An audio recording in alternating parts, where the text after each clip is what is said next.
ನಮಸ್ಕಾರ, ನೀವು ನೋಡ್ತಾ ಇದ್ದೀರಾ ನ್ಯೂಸ್ ಕರ್ನಾಟಕವನ್. ನಾನು ಅಪೂರ್ವ ರಾಘವೇಂದ್ರ. ಇಂದಿನ ಸುದ್ದಿಗಳತ್ತ ಗಮನ ಹರಿಸೋಣ. ಬೆಂಗಳೂರು ಗ್ರಾಮಾಂತರ ಜಿಲ್ಲೆ ದೇವನಹಳ್ಳಿ ಪಟ್ಟಣದ ಬಿಬಿ ರಸ್ತೆಯ ಆರ್ಟಿಒ ಕಚೇರಿ ಹಿಂಭಾಗದಲ್ಲಿನ ರಾಗಿ ಕೇಂದ್ರದಲ್ಲಿ ಬೆಂಬಲ ರಾಗಿ ಖರೀದಿಗೆ ಕ್ಷೇತ್ರದ ಶಾಸಕ ನಿಸರ್ಗ ನಾರಾಯಣಸ್ವಾಮಿರವರು ಚಾಲನೆಯನ್ನ ನೀಡಿದರು. ಸರ್ಕಾರ ರೈತರಿಂದ ಬೆಂಬಲ ಬೆಲೆಗೆ ರಾಗಿಯನ್ನ ಖರೀದಿ ಪ್ರಕ್ರಿಯೆ ಅಧಿಕೃತವಾಗಿ ಆರಂಭಿಸಿದ್ದು, ಪ್ರತಿ ಕ್ವಿಂಟಾಲ್ಗೆ 3,578 ದರ ನಿಗದಿಯಾಗಿದೆ. ಸರ್ಕಾರ ನೀಡುವ ಗೋಣಿ ಚೀಲದಲ್ಲಿ ರಾಗಿ ತುಂಬಿಸಿಕೊಳ್ಳುವ ವ್ಯವಸ್ಥೆ ಮಾಡಲಾಗಿದೆ. ತಾಲೂಕಿನಲ್ಲಿ ಒಟ್ಟಾರೆ 6,000 ರೈತರು ಬೆಂಬಲ ಬೆಲೆ ಯೋಜನೆ ಅಡಿಯಲ್ಲಿ ರಾಗಿ ಮಾರಾಟಕ್ಕೆ ನೋಂದಣಿ ಮಾಡಿಕೊಂಡಿದ್ದು, ಪ್ರಾರಂಭಿಕ ನಿತ್ಯ 20 ರಿಂದ 30 ರೈತರಿಗೆ ರಾಗಿ ಖರೀದಿ ಮಾಡಲಾಗುತ್ತಿದೆ. ಹಂತ ಹಂತವಾಗಿ 100 ರಿಂದ 120 ರೈತರಿಂದ ರಾಗಿಯನ್ನ ಖರೀದಿಸಲಾಗುತ್ತದೆ. ಮಾರ್ಚ್ ತಿಂಗಳ 31ರವರೆಗೆ 77,000ಕ್ಕೂ ಹೆಚ್ಚು ಕ್ವಿಂಟಾಲ್ ರಾಗಿಯನ್ನ ಖರೀದಿಸಿ ರಾಗಿ ಮೂಟೆಗಳನ್ನು ರಾಗಿ ಕೇಂದ್ರದಲ್ಲಿ ಜೋಡಿಸಿರುವುದು ಹಾಗೂ ರಾಗಿ ಮೂಟೆಗಳನ್ನು ಸರಿಪಡಿಸುತ್ತಿರುವ ಕೂಲಿ ಕಾರ್ಮಿಕರು ಹಾಗೂ ಟ್ಯಾಂಕರ್ನಲ್ಲಿ ರೈತರು ತುಂಬಿಕೊಂಡು ರಾಗಿ ಕೇಂದ್ರದಲ್ಲಿ ಹಾಕಿ ಆ ರಾಗಿಯನ್ನ ಜರಡಿಯಲ್ಲಿ ಜರಡಿ ಹಿಡಿದ ರಾಗಿಯನ್ನ ತುಂಬಿ ಮೂಟೆಗಳನ್ನು ಜೋಡಿಸುತ್ತಿದ್ದರು.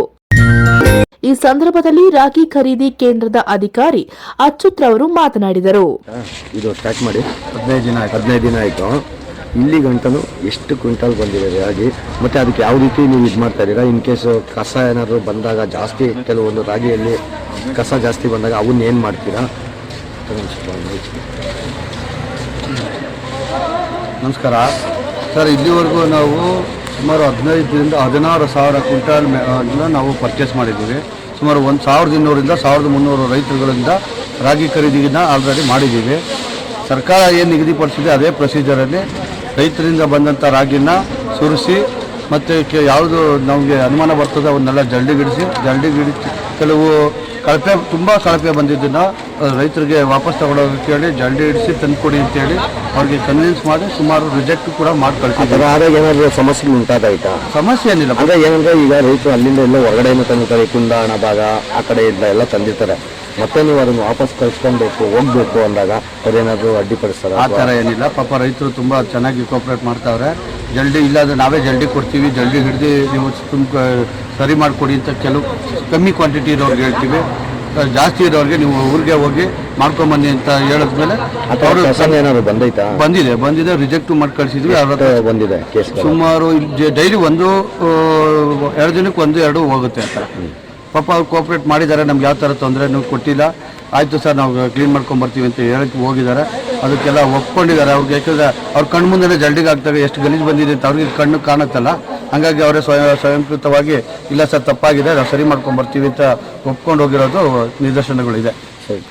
ರಾಗಿ ಖರೀದಿ ಕೇಂದ್ರದ ಸಹಾಯಕ ಚಿಕ್ಕಬಸವಯ್ಯರವರು ಕೂಡ ಈ ಸಂದರ್ಭದಲ್ಲಿ ಮಾತನಾಡಿದರು.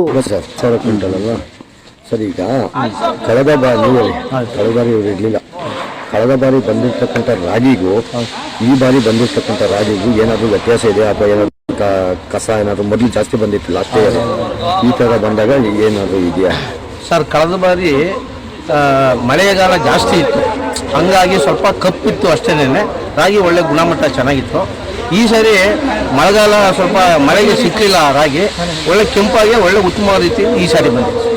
ಮತ್ತು ನಾವು ಸುರಿಸಿಗ್ತಾ ಇರೋದ್ರಿಂದ ಅವರು ರೈತರೇ ಅರ್ಥ ಮಾಡಿಕೊಂಡು ಇನ್ನು ಎಷ್ಟು ಕ್ವಿಂಟಾಲ್ ಬರ್ಬೋದು ಸರ್? 80,000 ಕ್ವಿಂಟಾಲ್ ರಿಜಿಸ್ಟರ್ ಮಾಡಿದ್ದಾರೆ. ಇವಾಗ 16,000 ಕ್ವಿಂಟಾಲ್ ನಾವು ಆಲ್ರೆಡಿ ಪರ್ಚೇಸ್ ಮಾಡಿದ್ದೀವಿ. ಇನ್ನು ಮಾರ್ಚ್ 31 ಗಂಟೆ ನಮ್ಗೆ 50ರಿಂದ 52 ದಿನ ಕಾಲಾವಕಾಶ ಇದೆ. ಬರಬೇಕು. ಒಂದು ಕ್ವಿಂಟಾಲ್ಗೆ ಎಷ್ಟು ಪ್ರೈಸ್ ಇದೆ ನಿಗದಿಪಡಿಸಿದ್ದಾರೆ? ಅಂದರೆ ಒಂದು ಕ್ವಿಂಟಾಲ್ಗೆ 3,578 ರೂಪಾಯಿ ಏನೋ ನಿಗದಿಪಡಿಸಿದ್ದಾರೆ, ಸರ್ಕಾರದಿಂದ ನಿಗದಿಪಡಿಸಿದ್ದಾರೆ. ಈ ಚೀಲ ಎಲ್ಲ ಯಾವ ರೀತಿ ಅವ್ರು ತಂದಿರೋ ಚೀಲ ಇದು ಮಾಡ್ತೀರಾ ಅಥವಾ ನೀವು? ಅವ್ರು ತಂದಿರೋಂಥ ಚೀಲನ ಕೆಳಗಡೆ ಸುರಿಸ್ತೀವಿ ನಾವು. ಸರ್ಕಾರನೇ ನಮಗೆ ಚೀಲ ಸಪ್ಲೈ ಮಾಡಿರೋದ್ರಿಂದ ಸರ್ಕಾರ ಚೀಲಕ್ಕೆ ಅದನ್ನು ನಾವು ಸುರಿದಂಥ ರಾಗಿನ ತುಂಬಿ ಸ್ಟ್ಯಾಂಡರ್ಡ್ ಮಾಡಿ ನಾವು ಆ ಚೀಲಕ್ಕೆ ಏನಾದ್ರು ಅಮೌಂಟ್ ಫಿಕ್ಸ್ ಮಾಡಿದ್ದೀರಾ? ಚೀಲಕ್ಕೆ ಕೊಡೋದು ಪ್ರಶ್ನೆನೇ ಬರಲ್ಲ. ಯಾಕಂದ್ರೆ ಅವ್ರ ಚೀಲ ಅವ್ರು ವಾಪಸ್ ಕೊಟ್ಬಿಡ್ತೀವಿ. ಸರ್ಕಾರ ಬಾರಿ ಚೀಲಕ್ಕೆ ಅಮೌಂಟು ಕಳೆದ ಬಾರಿ ಒಂದ್ಸರಿ ಉಪಯೋಗಿಸ್ತಕ್ಕಂಥ ಸೆಕೆಂಡ್ ಚೀಲಗಳು ತಂದು ನಮ್ಗೆ ಹಾಕೋಕ್ಕೆ ಪ್ರಾವಿಷನ್ ಸರ್ಕಾರ ಮಾಡಿಕೊಟ್ಟಿತ್ತು. ಈ ಸರ್ತಿ ಸರ್ಕಾರನೇ ನಮ್ಮಲ್ಲೇ ಹೊಸ ಚೀಲಗಳು ಸರ್ಕ್ಯುಲೇಟ್ ಆಗಲಿ ಅನ್ನೋ ಒಂದು ಒಳ್ಳೆ ಉದ್ದೇಶ ಇಟ್ಕೊಂಡು ಸರ್ಕಾರನೇ ಹೊಸ ಚೀಲಗಳನ್ನ ಇಂಟ್ರೊಡ್ಯೂಸ್ ಮಾಡಿ ಇದು ಜೂಟ್ ಕಾರ್ಪೊರೇಷನ್ ಇಂದ ಖರೀದಿ ಮಾಡಿ ನಮಗೆ ಸಪ್ಲೈ ಮಾಡಿಕೊಡ್ತಾ ಇದ್ದಾರೆ. ಅಚ್ಯುತ ಅಂತ ಹೇಳಿ ಖರೀದಿ.